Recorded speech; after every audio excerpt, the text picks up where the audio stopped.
स्कंद पुराण में कहानी आती है कि जब नारद जी से दक्ष यज्ञ में सती का मरण सुनकर भयंकर पराक्रम प्रकट करने वाले परम क्रोधवान जगदीश्वर भगवान रुद्र बहुत कुपित हो गए, तो उन्होंने अपनी जटा उखाड़कर उसे पर्वत के शिखर पर क्रोधपूर्वक दे मारा। जटा उखाड़ने से महायशस्वी वीरभद्र प्रकट हुए, साथ ही करोड़ों भूतों से घिरी हुई भद्रकालिका भी प्रकट हुई। महात्मा रुद्र के क्रोध और निश्वास से सैकड़ों प्रकार के ज्वर तथा 13 प्रकार के सन्निपात रोग उत्पन्न हुए। वीरभद्र ने पराक्रमी रुद्र से निवेदन किया, प्रभु शीघ्र आज्ञा कीजिए, इस सेवक से क्या काम लेना है। भगवान रुद्र ने आज्ञा दी, महाभाहो वीर, शीघ्र जाओ और दक्ष यज्ञ का विनाश करो। महादेव की यह आज्ञा शिरोधार्य करके महातेजस्वी वीरभद्र समस्त भूतों से घिरे हुए दक्ष यज्ञ की ओर बढ़ गए। उनके साथ कालिका देवी भी थी। उसी समय दक्ष के यहाँ सहसा अपशकुन प्रकट होने लगे। धूल और कंकड़ों से भरी हुई रुक्ष वायु चलने लगी, मेघ रक्त की वर्षा करने लगी, संपूर्ण दिशाओं में अंधकार छा गया, पृथ्वी पर उल्कापात होने लगे। इस प्रकार के अपशकुन वहां के देवी देवताओं, मुनियों आदि को दिखाई दिए। दक्ष को भी बड़ा भय हुआ। वे भगवान विष्णु की शरण में गए और विनय पूर्वक कहने लगे, महाविष्णु, आप हमारे परम गुरु हैं, रक्षा कीजिए, रक्षा कीजिए। सुरश्रेष्ठ, आप ही यज्ञ हैं, ये महान भय से मुझे मुक्त कीजिए। दक्ष की इस प्रकार प्रार्थना करने पर भगवान मधुसूदन ने कहा, भगवान, इसमें संदेह नहीं कि मुझे तुम्हारी रक्षा करनी चाहिए, किंतु तुमने धर्म को जानते हुए भी महेश्वर की अवहेलना की है। महेश्वर की अवज्ञा से तुम्हारा सब कुछ निष्फल हो जाएगा। जहाँ अपूज्य व्यक्तियों का पूजन होता है तथा पूजनीय महात्मा का पूजन नहीं किया जाता, वहाँ 3 संकट अवश्य प्राप्त होंगे, दुर्भिक्ष अर्थात गरीबी, मृत्यु तथा भय।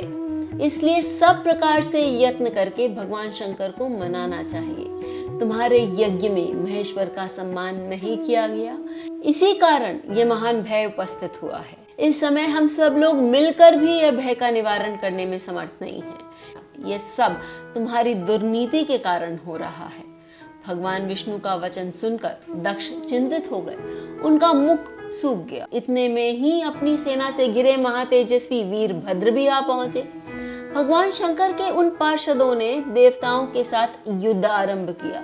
लोकपाल सहित देवताओं ने भी शिवगणों पर अस्त्र शस्त्रों से प्रहार किया। यद्यपि वे लाखों की संख्या में थे, तथापि इंद्र आदि लोकपालों ने उन्हें रण में विमुख कर दिया। उस समय देवताओं की विजय और यजमान के संतोष के लिए महर्षि भृगु ने शिवगणों के प्रति उच्चाटन का प्रयोग किया था। इसी से उस समय देवता विजय हुए। अपने सैनिकों की पराजय देखकर वीरभद्र को बड़ा क्रोध आया। उन्होंने भूतों, प्रेतों और पिशाचों को पीछे करके नंदी को आगे किया और स्वयं भी आगे आ गए। महाबली वीरभद्र ने एक तीक्ष्ण त्रिशूल हाथ में लेकर देवताओं, यक्षों, पिशाचों, गूढ़ों को तथा राक्षसों को भी इस युद्ध में मार गिराया। समस्त शिवगणों के शूल से आघात देवताओं को गहरी चोट पहुंची। फिर तो संपूर्ण देवता पराजित होकर भागने लगे। सब ने एक दूसरे को छोड़कर स्वर्ग की राह ली। केवल इंद्र आदि लोकपाल ही विजय के लिए उत्सुक होकर वहां खड़े रहे। वे बारंबार बृहस्पति जी से पूछते थे, गुरुदेव, हमारी विजय कैसे होगी? तब बृहस्पति जी ने कहा, भगवान विष्णु ने जो बात बहुत पहले कह दी थी वह आज सत्य हुई। इस समय तुम्हारी विजय का कोई उपाय नहीं दिखाई देता।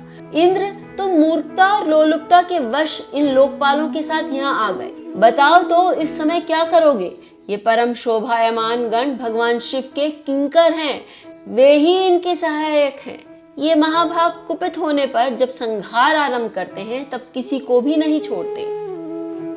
बृहस्पति के इस कथन को सुनकर वे संपूर्ण देवता, लोकपाल तथा इंद्र भी चिंता में डूब गए। तदंतर शिवगणों से घिरे हुए वीरभद्र ने कहा, तुम सब देवता मूर्खता के कारण यहाँ भेंट लेने के लिए आ गए। मेरे निकट तो आओ, मैं तुम्हें भेंट देता हूँ। मित्रवर सूर्य, चंद्रमा, धनाध्यक्ष कुबेर, पाशधारी वरुण, मृत्यु, यमुना के बड़े भाई यमराज, मैंने आप लोगों की तृप्ति के लिए प्रयोग किया था। यूं कहकर क्रोध में भरे वीरभद्र ने सब देवताओं पर बाणों की बौछार आरंभ की। उन बाणों के आघात से पीड़ित होकर वे सब के सब दसों दिशाओं में भाग गए। लोकपालों और देवताओं के पलायन हो जाने पर भगवान विष्णु भी चले गए। फिर वीरभद्र अपने गणों के साथ यज्ञशाला में आए। उस समय देवता, ऋषि तथा अन्य जो यज्ञोपजीवी लोग थे, अर्थात जो यज्ञ से अपनी जीविका चलाते थे, उन सबको भगवान शिव के गणों ने परास्त कर दिया। महर्षि भृगु को धरती पर पटक कर उनकी दाढ़ी और मूछ नोच ली। कुशान ने दांत दिखाकर भगवान शंकर की हंसी उड़ाई थी, अतः शिव गणों ने उनके सारे दांत उखाड़ दिए। दक्ष महान भय के मारे अंतर्वेदी में छिपे हुए थे। इस बात का पता लगने पर रोष में भरे वीरभद्र उन्हें पकड़ लाए और उनका जबड़ा पकड़कर सिर के ऊपर तलवार से चोट की। फिर दक्ष के कटे हुए सिर को उन्होंने तुरंत ही यज्ञ कुंड में डालकर जला दिया। इस प्रकार परम पूज्य भगवान महेश्वर का अपमान करके फलस्वरूप दक्ष यज्ञ का विध्वंस हो गया। अतः जहाँ अपूज्य का पूजन हो और पूज्य का अपमान होता हो, वही विनाश ही होता है।